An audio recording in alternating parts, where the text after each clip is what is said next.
Al mensaje de la palabra, Mateo capítulo 1, verso 23 en adelante.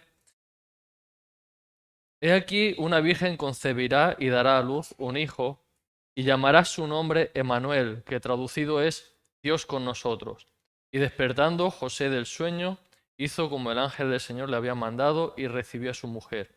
Pero no la conoció hasta que dio a luz a su hijo primogénito y le puso por nombre Jesús. Bien, estamos en la serie de ¿y qué si Jesús no hubiera nacido? Esta es la tercera parte. ¿Y qué si Jesús no hubiera nacido?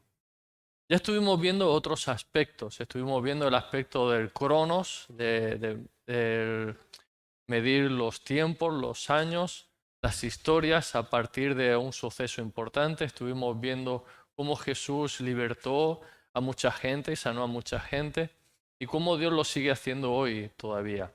Estuvimos viendo también cómo el Señor nos libertó de los pecados y sigue libertando de los pecados a muchas personas. Y hay millones y millones de testimonios de personas que han sido transformadas por haber sido rescatadas y sido perdonadas por el Señor. Estuvimos viendo también cómo el Espíritu Santo ahora vive en nosotros, que antes no vivía en nosotros. Antes el Espíritu Santo se movía sobre la faz de toda la tierra, pero no habitaba dentro de las personas. Pero ahora somos templo del Espíritu Santo. Y eso fue gracias a que Jesús nació, murió, y Él dice que cuando ascendió rogó al Padre para que nos fuese dado el Espíritu Santo. Y ahora por causa de eso también podemos vivir una vida de santidad, porque nadie puede hacer la voluntad de Dios sin el Espíritu de Dios, porque nosotros somos carnales y su palabra es espiritual.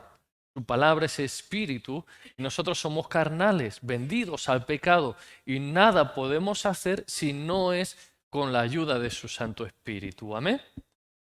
Así que estuvimos viendo también cómo cambió el lugar del culto, porque para cultuar al Señor habría que ir a Jerusalén. Ahora estamos aquí esta mañana cultuando al Señor y sentimos su presencia en medio nuestro.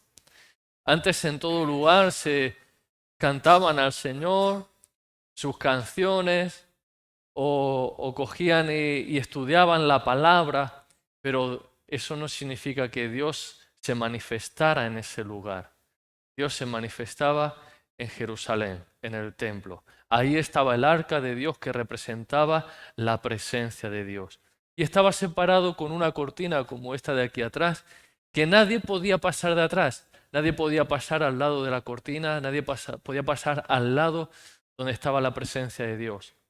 Solo una vez el sacerdote, el sumo sacerdote al año, y se tenía que presentar con sangre de un sacrificio.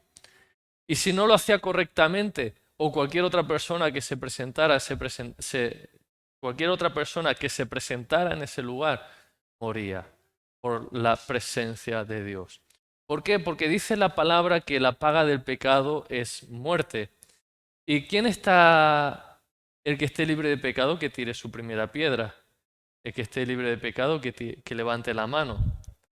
Nosotros estamos limpios de pecado por la sangre de Cristo, pero no porque nosotros seamos santos y ya está.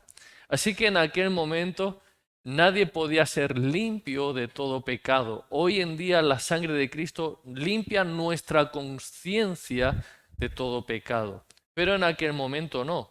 Tenían que ofrecer continuamente sacrificios que no podían quitar el pecado, no tenían poder para quitar el pecado de nadie, simplemente lo cubrían. Es decir, eh, aquí tenemos unos bolígrafos y la sangre de aquellos animales lo que hacía era cubrirlos, los tapaba, no se veía, pero estaban. Pero ahora la sangre de Cristo lo que hace es que nos limpia de todo pecado y desaparece, no hay nada. Entonces eso es lo maravilloso y eso es lo poderoso, que la sangre de Cristo ahora nos ha limpiado, nos ha perdonado. Y ahora cuando Jesús muere en la cruz del Calvario, Ese velo que separaba el lugar santo del lugar santísimo, que nos separaba de la presencia de Dios, se rompe, se rasga. Y lo curioso es que se hace desde arriba hacia abajo. Eso quiere decir que es Dios mismo el que ha roto el velo, para que nosotros, las personas, ahora nos podamos acercar confiadamente al trono de Dios, al trono de la gracia, para encontrar y hallar el oportuno socorro. Eso es maravilloso, ¿sí? Y dice Jesús esta promesa, que donde hay 2 o 3 congregados en mi nombre, yo estoy en medio. Y ese donde quiera que haya 2 o 3 congregados en mi nombre, alcanza miles y miles de kilómetros. Alrededor de todo el mundo. Llega hasta Ecuador y a Colombia.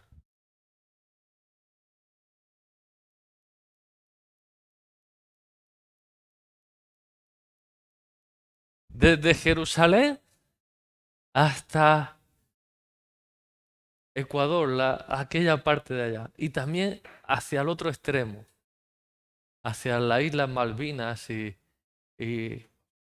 el, así, hacia todo lugar, hacia el norte y hacia el sur, hasta Sudáfrica llega y más abajo todavía. Es maravilloso ese donde haya 2 o 3 congregados, ¿sí?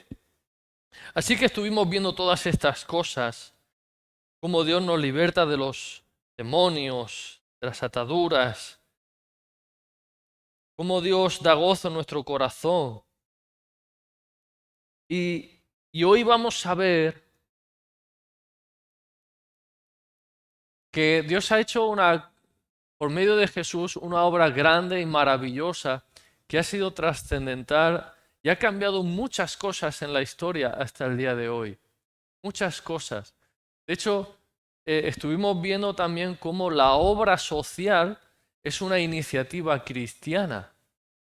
Cualquier obra social empieza primeramente en la mente de Cristo y se extiende a través de los discípulos. Dijo los apóstoles, dice, no os olvidéis de los pobres. Y está hablando de obra social. Y asimismo luego empieza todo lo demás.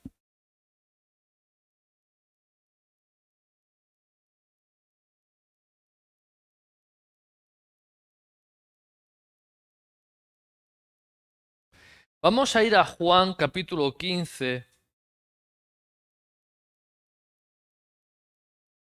Vamos a movernos un poquito en los evangelios.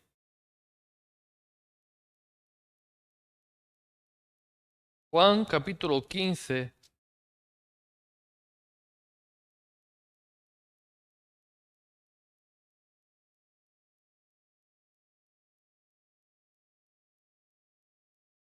(22 al 24). Y este es el mismo Señor Jesús hablando. ¿Qué otra cosa cambió? ¿Qué otra cosa pasó por el causa del nacimiento de Cristo? Hay muchas cosas que podemos ver, pero esta es importante y trascendental. Si yo no hubiera venido ni les hubiera hablado, no tendrían pecado. Pero ahora no tienen excusa por su pecado. El que me aborrece a mí, también a mi Padre aborrece. Si yo no hubiese hecho entre ellos obras que ningún otro ha hecho, no tendrían pecado.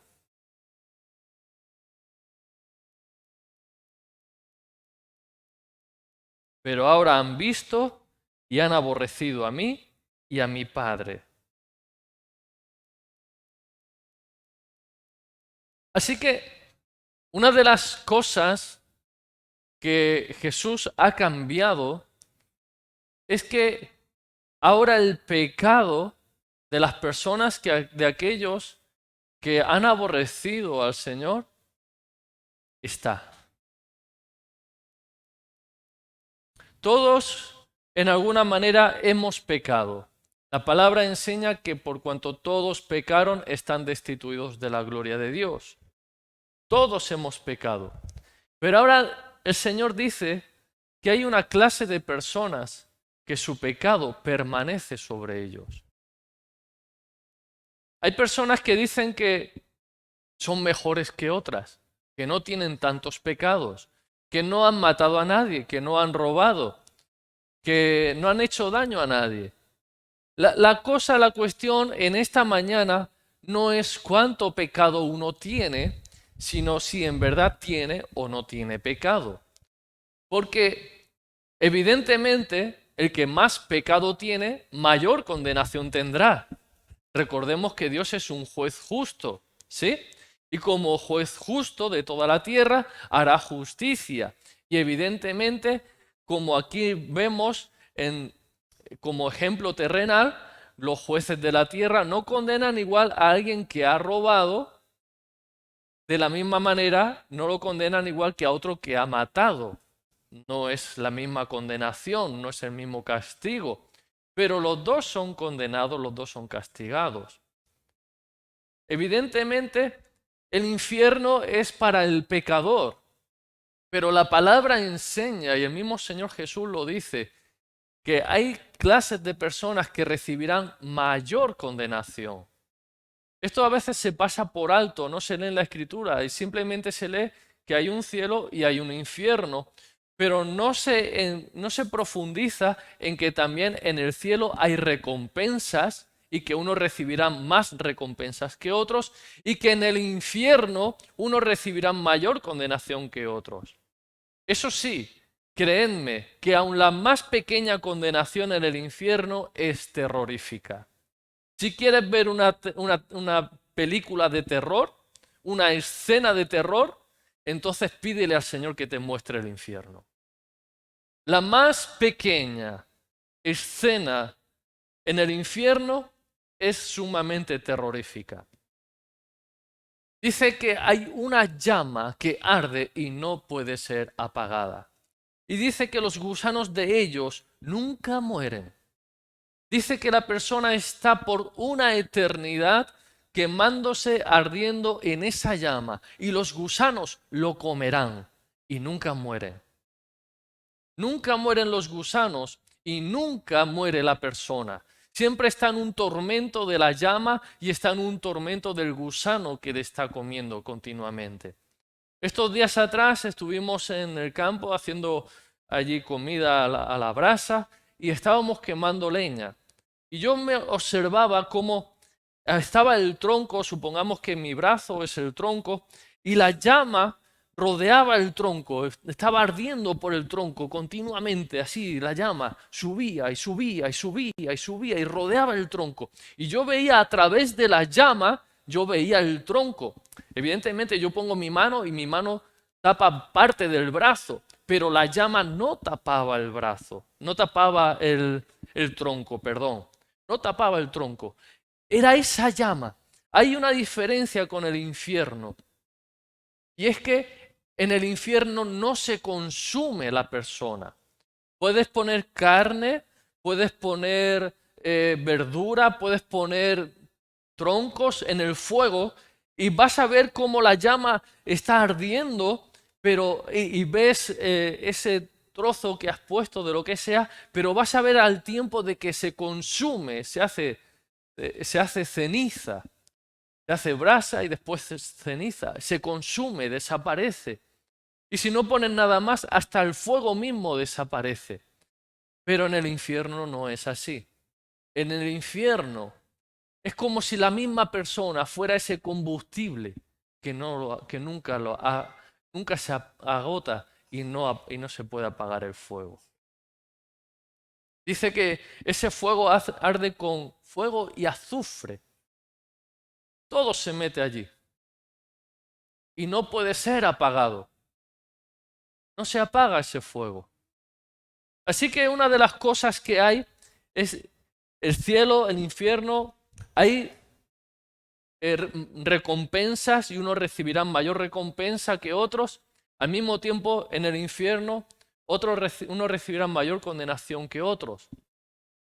Pero dice así Jesús, dice, si yo no hubiera venido y hubiera dicho cosas que nadie ha dicho, que nadie ha hablado, no tendrían pecado, pero ahora no tienen excusa, porque Jesús les habló palabras de vida eterna y no las creyeron y no las recibieron. Y dice que Jesús hizo cosas que nadie había hecho. Jesús le dio la vista a los ciegos y ciegos de nacimiento. Y un judío declaró en una ocasión, nunca se ha oído que nadie devolviera la vista a un ciego de nacimiento. Nadie, nunca se ha oído. Dice, pero este, si no viniera de Dios, no podría hacer esas cosas. Así que ya no tienen excusa. Resucitó a un muerto después de 4 días. Hoy en día la ciencia ha comprobado de que una persona puede morir y al poco tiempo volver a la vida. De hecho, han encontrado tumbas que han sido arañadas, rasgadas, porque lo enterraron pensando que estaba muerto, pero después volvió a la vida intentando escapar, arañó toda la caja. Pero después de 4 días ya no. Después de 4 días ya no. Por eso normalmente antes de enterrar a una persona, primero hay un certificado médico, un examen con unas pruebas y después también hay un periodo de tiempo donde se guarda, donde se hace ahí como un poco de luto con el muerto, guardando al muerto por si vuelve a la vida. Pasadas unas 24 horas en adelante no se espera que ya vuelva a la vida. Se entiende que el muerto está bien muerto. Pero dice, si no hubiera venido y hubiera hecho cosas que nadie ha hecho, no tendrían excusa. Porque nadie puede hacer esas cosas si Dios no está con él. Y rechazaron el mensaje de Cristo y rechazaron a Cristo. Entonces dice, ahora tienen pecado. Pero ¿cómo es que ahora tienen pecado y cómo es que Jesús dice ahora tienen pecado? ¿A qué se refiere? ¿De qué está hablando? ¿Es que antes no tenían pecado?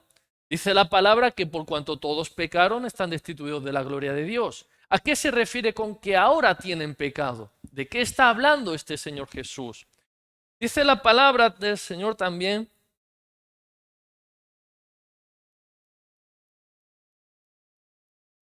en Lucas capítulo 13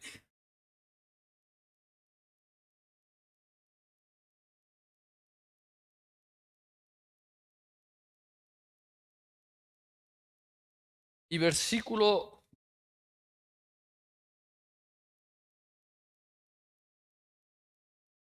perdón, es Juan. Disculpa. No, Lucas, ahí está, Lucas 13 del 1 al 5.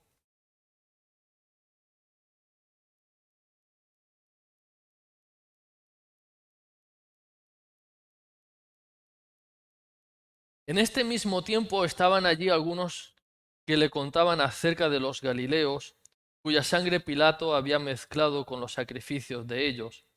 Respondiendo Jesús les dijo, ¿pensáis que estos Galileos, porque padecieron tales cosas, eran más pecadores que todos los Galileos? Os digo, no. Antes, si no os arrepentís, todos pereceréis igualmente. ¿O aquellos 18 sobre los cuales cayó la torre de Siloé y los mató, pensáis que eran más culpables que todos los hombres que habitaban en Jerusalén? Os digo, no. Antes, si no os arrepentís, todos pereceréis igualmente. Le dan a Jesús una noticia. Unos galileos habían ido a hacer unos sacrificios y Pilato mezcló la sangre, ¿se lo pone? La sangre de los sacrificios con la de ellos. En el uno. O sea, Pilato mató a esas personas y los mezcló con el sacrificio que ellos estaban haciendo. Y entonces, de alguna manera, hizo inmundo el sacrificio. Y le traen esa noticia. Y Jesús le responde, ¿pensáis que eran más culpables estos galileos que todos los demás? Le hace esa pregunta a Jesús porque en la mente del judío estaba bien arraigado de que si algo malo le acontecía a alguien, era porque había pecado en algo. Era porque él era un pecador. Porque la palabra de Dios en Deuteronomio, si no recuerdo mal, capítulo 26, cuando habla de las consecuencias de la obediencia y de la desobediencia, dice, todas estas cosas te acontecerán si prestares atención a todas estas palabras y las pusieres por obra, entonces acontecerá de que todo te irá bien. Y empieza a enumerar una clase de bendiciones. Y a continuación dice, pero si no prestas atención a estas palabras para ponerlas por obra, acontecerá que... Y entonces habla de unas consecuencias y habla de unas maldiciones y habla de que sus enemigos incluso los perseguirían, los echarían de la tierra, los esparcirían por todos lados. Y entonces ellos se le queda eso en la mente de que si algo malo le ha pasado es porque algo habrá hecho. ¿Recuerdan a aquel que había nacido ciego? Y los discípulos le dicen, Maestro, ¿quién pecó? ¿Este o sus padres para que naciese ciego? Otra vez vemos aquí cómo en la mente del judío estaba eso fuertemente arraigado, que cuando un mal acontecía es porque alguien había pecado, principalmente él. Entonces Jesús le dice, ¿pensáis que estos serán más pecadores que los demás? Os digo no. Y si no os arrepentís, vosotros pereceréis igualmente. Y les da de otra noticia sobre los cuales había caído una torre y los había matado. Dice, ¿pensáis que estos serán más pecadores que los demás? Os digo no. Si no os arrepentís, igualmente pereceréis.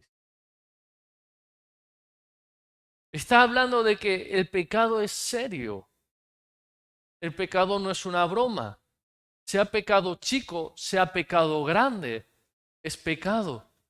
Y con el pecado no se juega, con el pecado no hay que acariciarlo, el pecado hay que aborrecerlo. El pecado no es una mascota. Es que algunos dicen, no, yo tengo un gato por mascota y entonces lo puedo acariciar porque me muerde pero me hace poco daño. Y otros dicen, pero yo no tengo un tigre, porque el tigre si se le va a la cabeza me come. El pecado no es una mascota. No se puede jugar con el pecado, porque el pecado tiene veneno. El veneno del pecado es que nos va comiendo, nos va consumiendo por dentro y no nos damos ni cuenta. No, permítanme la palabra, es como un cáncer. Nos va consumiendo por dentro, nos va comiendo por dentro, nos va deshaciendo por dentro. ¿Saben qué hace la araña cuando atrapa a una víctima? Le inyecta los jugos gástricos y lo deshace por dentro. La envuelve, la atrapa y luego la inyecta, la paraliza. Sí, primero le inyecta y los jugos gástricos, ¿qué es lo que hacen? Deshacen la comida. Y tú puedes ver el insecto que ha atrapado, lo puedes ver que está entero. No está entero. Es como si estuviera disecado por fuera, pero por dentro ya está disuelto. Es como un batido, como dice nuestro hermano. Luego le pone la pajita y se lo chupa. Y eso es el pecado en nosotros.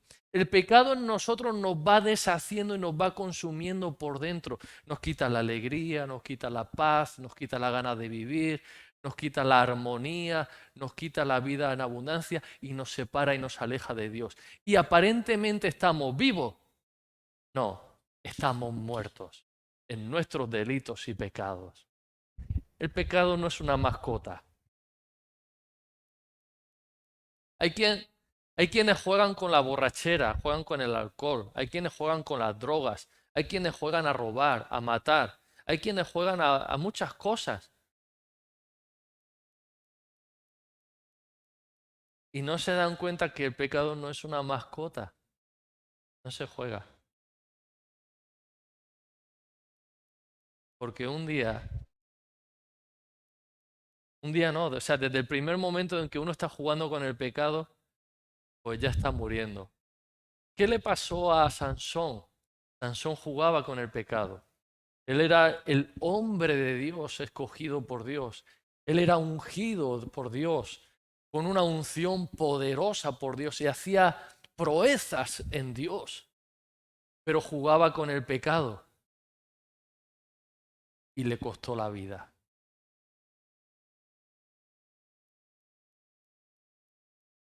Jugaba con el pecado y le costó la vida. Yo tenía un amigo que cuando éramos adolescentes empezó a emborracharse y a drogarse. No, para disfrutar. Aquel lo hacía por disfrute. Llegó un momento en que ya no podía dejar el alcohol y las drogas fueron a más.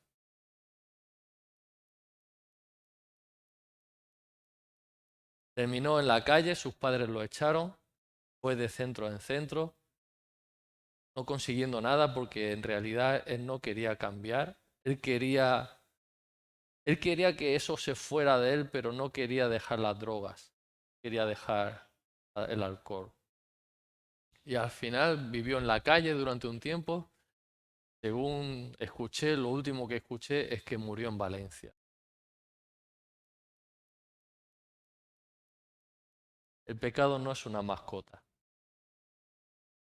Uno se piensa que domina.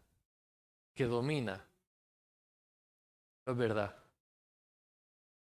no es verdad.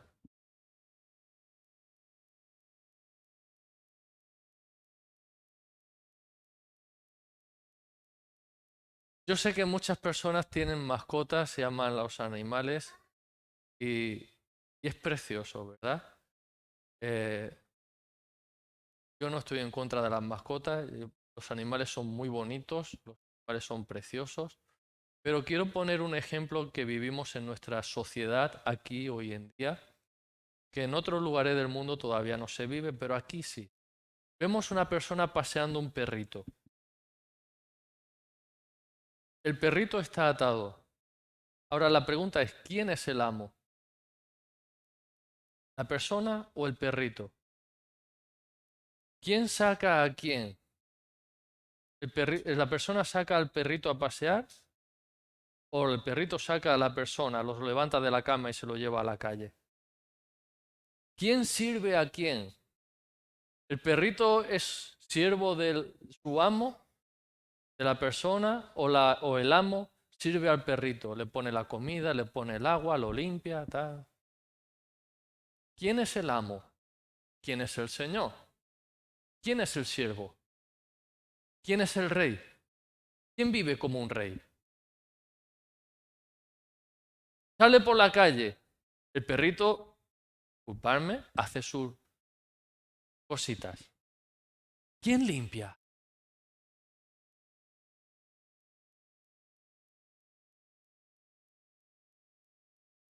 Exactamente pasa igual con el pecado. Uno se piensa que domina el pecado. No.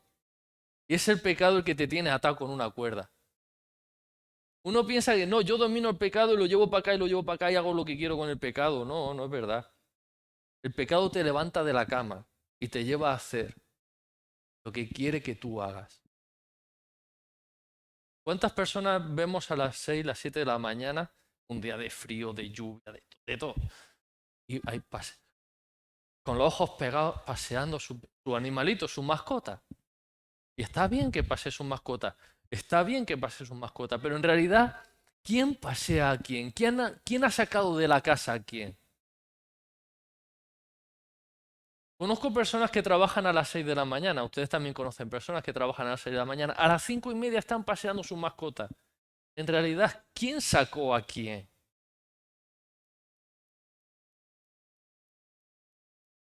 Entonces, muchas veces nos pasa lo mismo. Voy ahí, tal, y voy a hacer este pecado, pero yo controlo. No es verdad. tú llevas la cuerda y piensas que llevas el pecado aquí o lo lleva allí o tal. No es verdad, es el pecado el que te saca de la cama y te lleva a donde Él quiere, o que te hace volver tarde a la casa cuando ya tienes ganas de volver. Cuando ya es hora de volver a la casa y entonces ahora te dice, es que llevo 12 horas en casa, no he salido, me tienes que sacar. Ahora quiero que me lleves. Y si no, te la lío en la casa, como tú quieras. El pecado es así de sucio y asqueroso. Permitidme que hable honestamente y con claridad. El pecado es sucio y asqueroso. O hacemos lo que Él quiere o nos la manga en la casa. En la casa nos lo destroza y nos la lía. ¿Cuántos matrimonios y cuántas personas no han discutido o se han ido a pique o no han tenido una mala racha por causa del pecado? Porque uno u otro querían pecar. Como no han ido a pecar, entonces, ¿qué es lo que pasa cuando uno tiene deseo de algo y no lo hace?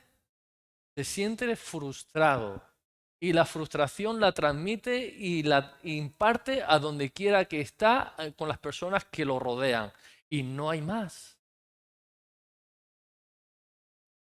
Y entonces se lía en la casa y en el hogar porque una de las dos personas está frustrado por no haber pecado. Es así de sencillo. Cuando uno quiere alcohol y no bebe alcohol, tiene el síndrome de abstinencia de alcohol y eso lo incomoda. Cuando uno quiere drogarse y no tiene droga, entonces tiene síndrome de abstinencia y eso incomoda a él y por causa de él todo lo demás. Y así pasa con todas las cosas, con toda clase de pecado. Por eso decimos que el pecado no lo dominamos, sino que él nos saca y nos lleva a hacer lo que quiere que hagamos. Entonces dice que todos pereceréis igualmente si no os arrepentís.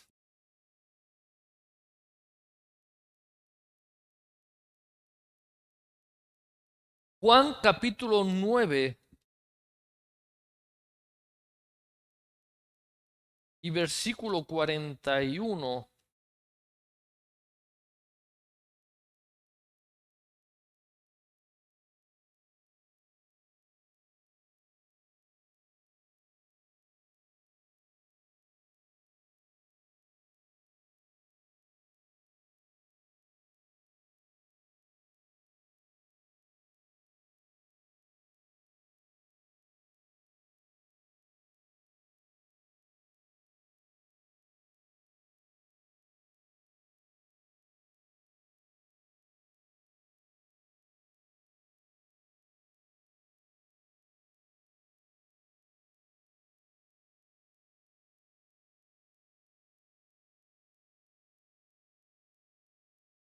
Leemos desde el 35.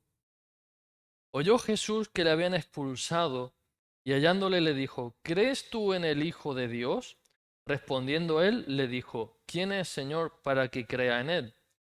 Le dijo Jesús, pues le has visto y el que habla contigo, él es. Jesús está hablando con un ciego de nacimiento que había sanado. Y él dijo, creo, Señor, y le adoró. Y dijo Jesús, para juicio he venido yo a este mundo, para que los que no ven, vean, y los que ven sean cegados. Entonces algunos de los fariseos que estaban con él, al oír esto, le dijeron, ¿acaso nosotros somos también ciegos? Jesús le respondió, si fuerais ciegos, no tendríais pecado, mas ahora, porque decís, vemos, vuestro pecado permanece.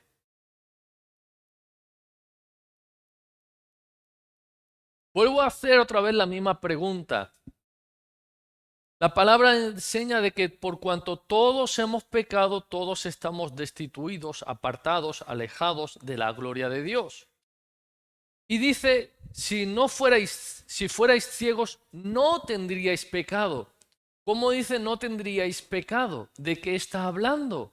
Si todos han pecado, si todos hemos pecado en alguna manera. ¿Cómo dice si fuerais ciegos no tendríais pecado? ¿De qué pecado está hablando? ¿Qué es lo que está diciendo?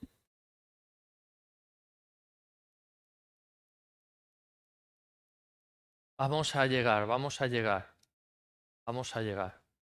Todos tenemos pecado, todos hemos pecado, pero dice, si fuerais ciegos no tendríais pecado, pero ahora porque decís vemos, vuestro pecado permanece. ¿Qué pecado es? Juan 3:18. Aquí llegamos.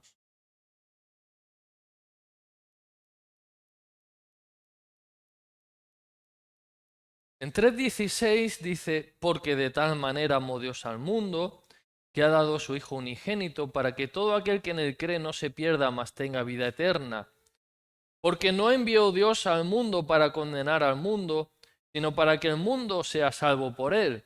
Y entonces alguno podría decir, pues si Dios ha enviado al mundo, si Dios ha enviado a Jesús al mundo porque ama al mundo y para que todos seamos salvos, pues ¿para qué nos manda al infierno o por qué nos castiga, no? El asunto es que está en el versículo siguiente, en el 18, donde está la aclaración. El que en él cree no es condenado, pero el que no cree ya ha sido condenado, porque no ha creído en el nombre del unigénito Hijo de Dios. Y esta es la condenación, que la luz vino al mundo y los hombres amaron más las tinieblas que la luz, porque sus obras eran malas. Hay un pecado que es sobre todos los pecados y es el pecado de no creer y no recibir el mensaje de Jesucristo y a Jesucristo mismo. Todos los pecados que el hombre cometiere, si recibe a Jesucristo, si cree en el que Dios ha enviado y en el mensaje, y si cree en las buenas noticias, en el Evangelio, todos los pecados son perdonados. Pero por cuanto la persona no recibe el mensaje de Dios, que es el Evangelio de Jesucristo, y no recibe a Cristo en su corazón, entonces su pecado permanece. Y ese es el mayor de todos los pecados. Ese es el mayor de los pecados. Por eso el mundo es condenado. Quiero que vayamos a la historia que habla Jesús del rico y Lázaro, porque esta historia nos va a dar mucha luz. Y esta se encuentra en Lucas capítulo 16 y verso 19 en adelante. Lucas 16, verso 19 en adelante. Y dice así: había un hombre rico que se vestía de púrpura y de lino fino y hacía cada día banquete con esplendidez. Había también un mendigo llamado Lázaro, que estaba echado a la puerta de aquel lleno de llagas, y ansiaba saciarse de las migajas que caían de la mesa del rico. Y aun los perros venían y le lamían las llagas. Aconteció que cuando murió el mendigo y fue llevado por los ángeles al seno de Abraham, murió también el rico y fue sepultado. Y en el Hades alzó los ojos estando en tormentos y vio de lejos a Abraham y a Lázaro en su seno. Entonces él, dando voces, dijo: Padre Abraham, ten misericordia de mí y envía a Lázaro para que moje la punta de su dedo en agua y refresque mi lengua, porque estoy atormentado en esta llama. Pero Abraham le dijo: Hijo, acuérdate que recibiste tus bienes en esta vida y Lázaro también males, pero ahora éste es consolado aquí y tú atormentado. Además de esto, una gran sima está puesta entre nosotros y vosotros, de manera que los que quisieren pasar de aquí a vosotros no pueden, ni de allá pasar acá. Entonces le dijo: Te ruego pues, Padre, que le envíes a la casa de mi padre, porque tengo 5 hermanos, para que les testifique, a fin de que no vengan ellos también a este lugar de tormento. Y Abraham le dijo: A Moisés y a los profetas tienen, óiganlos. Él entonces dijo: No, padre Abraham, Pero si alguno fuere a ellos de entre los muertos, se arrepentirán. Mas Abraham le dijo, si no oyen a Moisés y a los profetas, tampoco se persuadirán, aunque alguno se levantare de los muertos. Esta es una historia, no es una parábola. Una parábola es un ejemplo de cosas que pasan cotidianamente o que pueden pasar, que normalmente se viven en la vida. Pero una historia es algo real. Aquí vemos que es una historia porque el mendigo tiene nombre. No es una persona cualquiera. El mendigo tiene nombre. ¿Cómo se llama el mendigo? Fuerte. Gracias. Tiene nombre, es una historia. Entonces cuenta Jesús la historia de este rico que no quiere decir quién es, preserva su nombre y el de su familia, pero sí que dice el nombre del mendigo para darle gloria y honra, para honrar a esa persona. La palabra del Señor enseña de que no debamos nada a nadie y que al que honra, honra. Y esa persona merecía honra y Jesús lo honró. Dice que ese mendigo fue al cielo, fue al paraíso, fue al seno de Abraham. Y entonces cuenta la historia. Y en esa historia dice de que el rico vivía muy bien, Lázaro era mendigo, tenía llagas, deseaba comer las migajas que caían y ni eso podía. Aún venían los perros y le lamían las llagas, o sea que no tenía ni fuerzas. Estaba débil. Muere el mendigo. Después muere el rico. Y el rico estaba en un lugar de tormento. Y dice que mirando a lo lejos, allí vio al padre Abraham y también vio a Lázaro. Y entonces le pide misericordia al padre Abraham, pidiéndole que mande a Lázaro con su dedo mojado en agua para refrescar su lengua. Una sola gota de agua quería. ¿Cuánta agua puede llevar un dedo? Una sola de agua quería para encontrar alivio. Y entonces le dice, no, no podemos pasar de aquí a allí, de allí a aquí tampoco, no se puede. Dice, pues manda a Lázaro a mi casa porque tengo 5 hermanos para que no vengan a este lugar. O sea, el mismo rico sabía que si sus hermanos fallecían, iban a ir a ese sitio por su comportamiento, por su actitud, por su forma de vida. Mis hermanos han vivido igual que yo, podríamos decir que aquel pensaba. Y si yo he venido aquí, pues ellos también. No hay otra cosa. Y entonces le dice, no. Dice, tienen a Moisés y a los profetas. ¿De qué está hablando?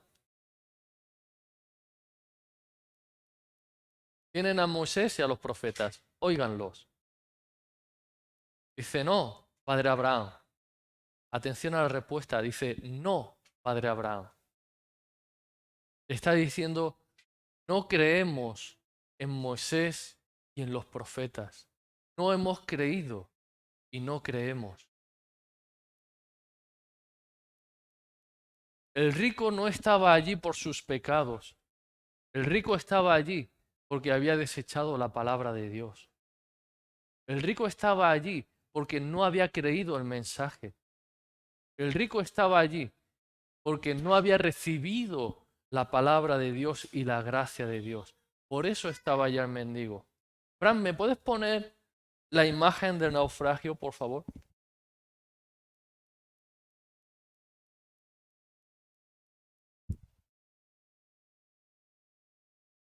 Hay personas que piensan que porque tienen muchos pecados van a ir al infierno y otras porque tienen pocos no van a ir al infierno. La cosa, como decíamos al principio, no es cuántos pecados tengo, cuántos pecados, si son muchos o pocos, grandes o pequeños. El asunto es si tengo o no tengo pecados. Ha puesto el Titanic. Gracias. Ponlo también para que se vea ahí en el vídeo. Muchas personas piensan que porque tienen muchos pecados van al infierno y otras piensan que porque tienen pocos pecados no van al infierno. El asunto no es cuántos pecados la persona puede tener, sino si tiene o no tiene. Cuando uno va a un supermercado, no pasa por caja si lleva muchos productos y si lleva pocos pasa por la fila de al lado sin pasar por caja. No. Cuando uno va al supermercado puede llevar muchos o pocos productos, todos pasan por caja. Así que cuando alguien se presenta delante del juez justo, no va al infierno por si tiene pocos o muchos pecados, va al infierno por tener pecados. La paga del pecado es muerte. Cuando uno trabaja tiene un salario y cuando alguien peca también tiene un salario y es la muerte. Entonces, en eso consiste. Y algunas personas piensan que por tener pocos no van a ir al infierno y se van a escapar. Pero ahora cuando viene el Señor Jesús, enseña y aclara una cosa. Hay un pecado que es sobre todos. Ahí viene el mensaje. ¿Y qué si Jesús no hubiera nacido? Pero Jesús ha nacido, ha dicho y ha hecho cosas que nadie ha hecho. Y entonces dice que ahora el pecado de las personas que rechazan el mensaje permanece. Porque no han creído, no han querido creer en aquel que Dios ha enviado. Han amado más las tinieblas que la luz. Y entonces su pecado permanece. Pero no sus pecaditos o incluso el que hayan matado a alguien, sino el pecado de rechazar a aquel que da la vida. Le pedí a Frank que pusiera esta imagen, porque para algunos el pecado tiene que ser grande, grande, grande para morir. Es decir, como aquel que naufragia en alta mar y entonces piensa que como está en alta mar va a ser imposible que lo rescaten, porque está en alta mar. Ahora, hay personas que se ahogan al lado de la orilla del mar, en la playa, apenas a unos metros. ¿De eso qué?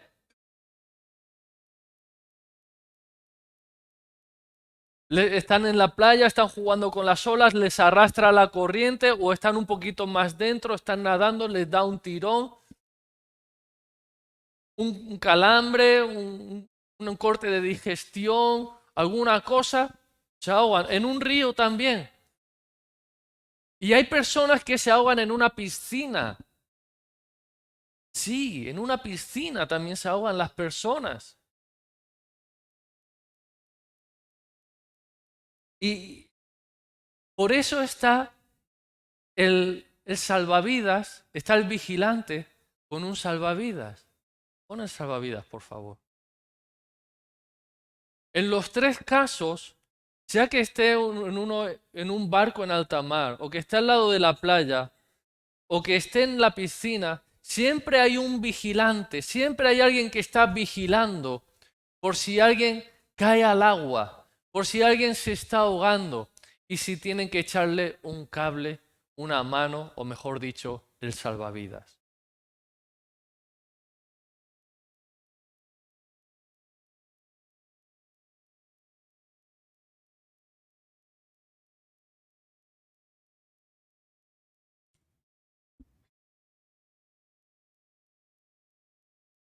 Así que hay personas que piensan que porque están en una piscina no se van a ahogar.